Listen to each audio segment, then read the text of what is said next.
Bapak Mama, jemaat Tuhan yang diberkati, Shalom. Sebelum kita masuk dalam renungan kita pada pagi hari ini, silakan berjabat tangan di sebelah kiri dan kanan dan mengucapkan damai sejahtera bagimu.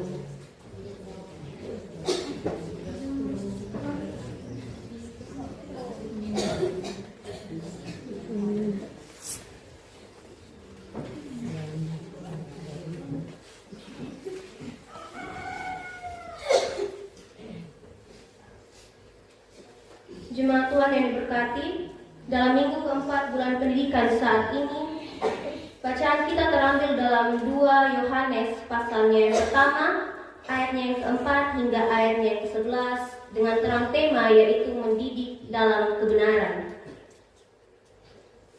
Dengan tema mendidik dalam kebenaran. Bapak Mama jemaat Tuhan, kita akan melihat konteks dari surat 2 Yohanes ini. Surat 2 Yohanes ini ditulis oleh Rasul Yohanes dengan tujuan untuk memperingatkan jemaat Kristen pada saat itu tentang ajaran sesat dan guru-guru palsu yang berusaha untuk menyesatkan mereka, dan juga surat 2 Yohanes ini mau mendorong jemaat pada saat itu untuk hidup dalam kasih dan kebenaran yang sejati yang datang dari Tuhan Yesus sendiri. Maka dari itu, kita sebagai jemaat Tuhan perlu untuk menjaga persekutuan atau relasi kita dengan Allah dan juga dengan sesama kita yang percaya kepada Yesus Kristus. Jemaat Tuhan yang diberkati, kita juga harus mempunyai iman yang kokoh untuk menolak ajaran-ajaran yang menurut kita itu menyimpang dari kebenaran Kristus.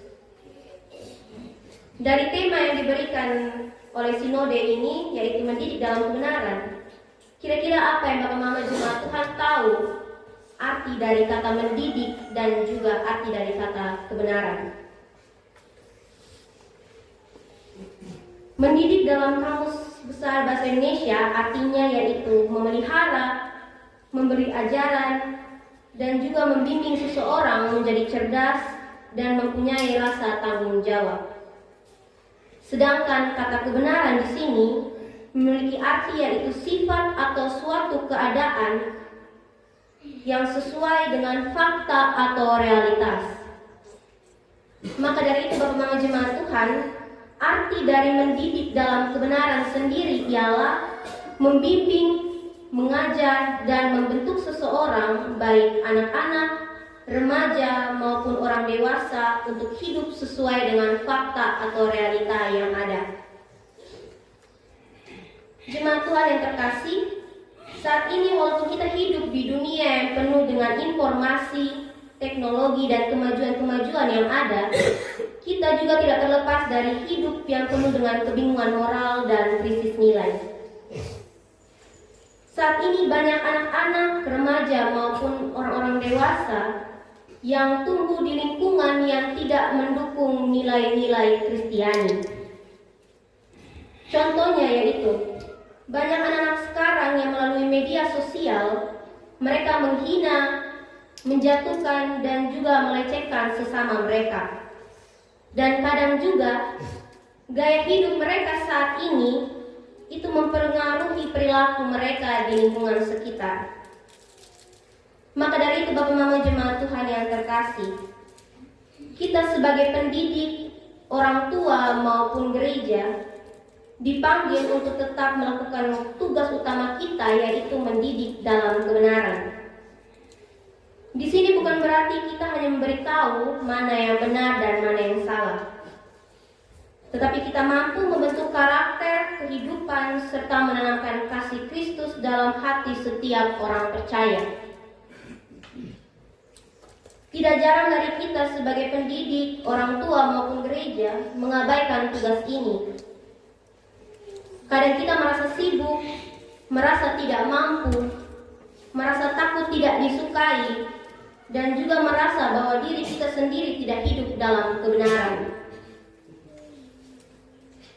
Bapak Mama jemaat Tuhan yang terkasih, mari kita kembali melihat teks firman Tuhan kita saat ini. Dan di sini ada 3 poin utama yang sangat penting bagi kita untuk kita pelajari bersama. Di mana pada ayatnya yang keempat, di sini mau menjelaskan bahwa hidup dalam kebenaran pendidikan yang berhasil. Kebenaran adalah buah dari pendidikan yang berhasil. Di sini Yohanes membuka suratnya dengan berkata, "Aku sangat bersukacita bahwa aku mendapati bahwa separuh dari anak-anakmu hidup dalam kebenaran sesuai dengan perintah yang telah kita terima dari Bapa." Kira-kira Bapak Mama jemaat Tuhan yang terkasih, siapa anak-anak yang dimaksudkan oleh Yohanes dalam firman ini?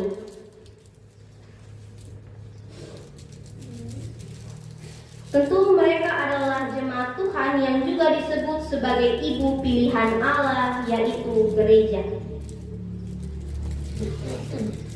Di sini Yohanes bersukacita bukan hanya karena mereka percaya kepada Kristus saja, tetapi karena mereka hidup dalam kebenaran yang juga artinya mereka mengamalkan firman Tuhan.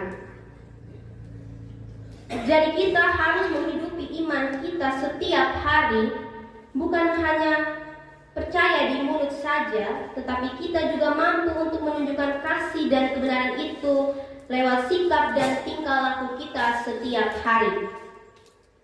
Contoh nyata yang perlu kita lakukan yaitu kita mampu mengampuni sesama kita yang berbuat jahat terhadap kita. Kita mampu bersikap jujur dimanapun kita berada. Kita mau melayani dengan setia tanpa mengharapkan pujian dari orang lain. Dan kita juga memberikan pertolongan terhadap sesama kita yang membutuhkan, serta kita tidak menyebarkan gosip maupun kebencian di lingkungan sekitar kita. Dalam konteks pendidikan saat ini, ayat ini mau mengajarkan bahwa pendidikan rohani yang sejati itu bukan hanya saja tentang pengetahuan intelektual, tetapi juga tentang pembentukan hidup seseorang.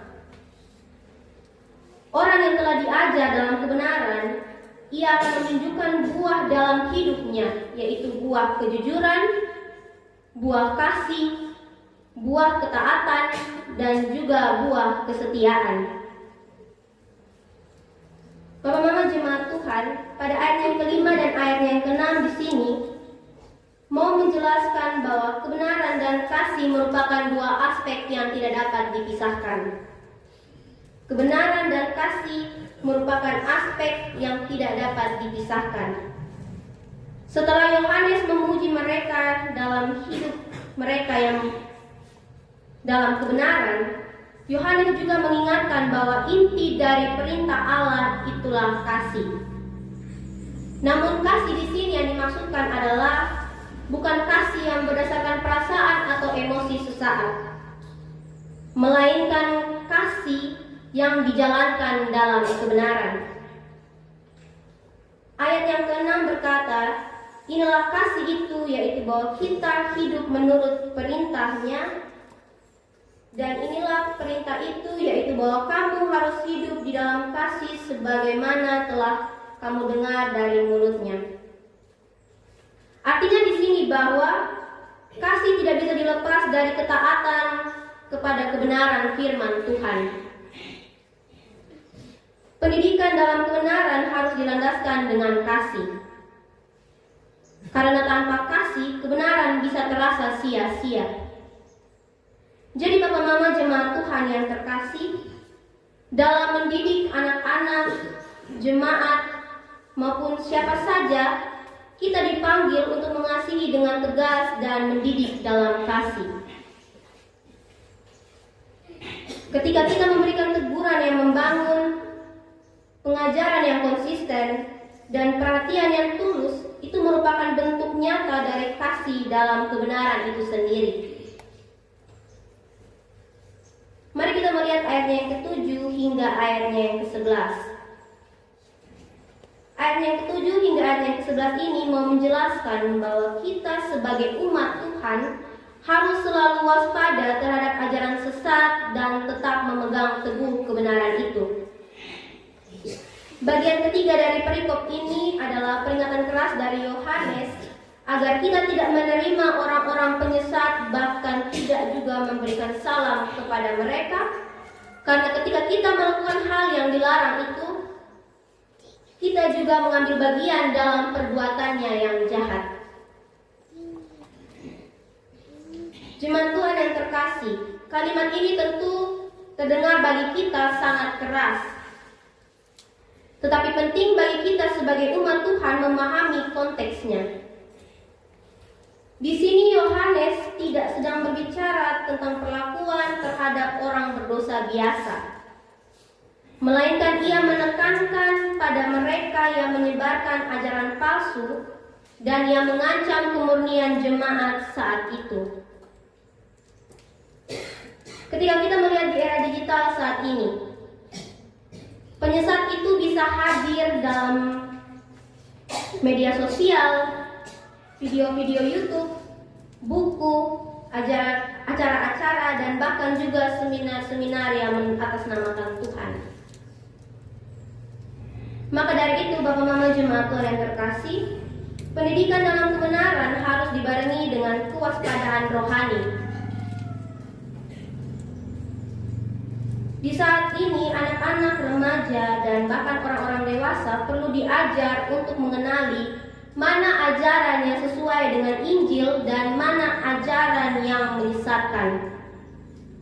Contoh nyata yang terjadi di tahun 2023, adanya kegiatan KKR di salah satu kota yang diselenggarakan oleh salah satu aliran, sehingga sebagian besar anggota gemit yang telah dibaptis mereka mengikuti baptis ulang yang diwajibkan di kegiatan tersebut. Dengan pemahaman yang mereka dapat, yaitu bahwa ketika mereka melakukan baptis ulang, mereka akan meninggalkan dosa mereka yang lama dan mereka akan memperoleh hidup yang baru.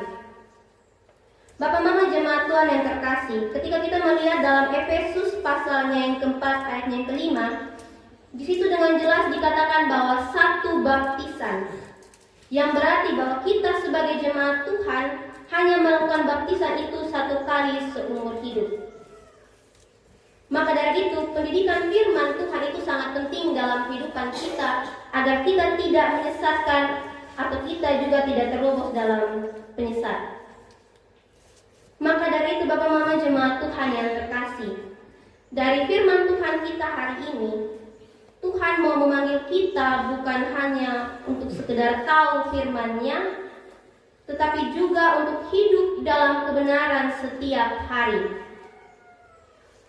Kita juga dipanggil menjadi pendidik bukan hanya lewat kata-kata saja, tetapi yang terutama yaitu lewat tingkah laku kita dan teladan hidup kita setiap hari.